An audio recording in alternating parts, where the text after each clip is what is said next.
yaran nan kullun danna musu kwaya suke. Yanzu kana labarin sun zo sun zagaye da har da kofar gidan suka zo suka farfasa mini alamomi na atiku da sauransu da muka daura a cikin falwaya suka zo suka farfasa mana.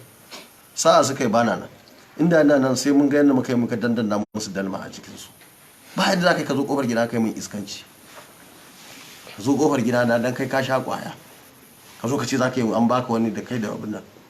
Da su da iyayen gidan nasu da mun ci mutuncinsu. Sa'a suka yi ma yanzu wannan abubuwan da suka fito da shi mun yi katanga mai kyau, in ya dame mu har cikinsa za mu je mu kamo shi kansa gwamna. Ina gaya maka wannan da mu da shi da ɗan takara daidai suke yanzu, daidai da 'yan takara abda da wacce jama'iyya ce duk ɗaya ne. Ba wanda zai kawo mana rashin mutunci a Kano mu kyale shi. Wannan jihar tamu ce, ko da na zauna Abuja shekara 3 da rabi zaɓi na ne ba zaɓinsu ba. Saboda haka in wannan iskanci suke nema a wannan harkar siyasar azuwa suke gidan gilashi. To amma sun ce ai abubuwa su ma sun fafaru akan abubuwan su watakila a wannan yakin neman zaben da ake Dr. Rabi Musa Kwankwaso na faffasa musu su ma gurare da ake su. Yan kwasiya ba sa tsokana, mun gaya musu kar ku tsokana, amma fosta ɗaya da aka taba mana ko bana ko wani abu to ai sauka ne.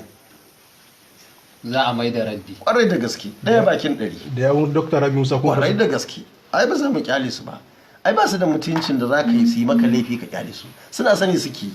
Kana jin maganganun su ko da tsiya ko da tsiya. Mu a Kwankwaso ana mana maganar tsiya ne? Chapter ce guda. To amma ana ganin kamar wannan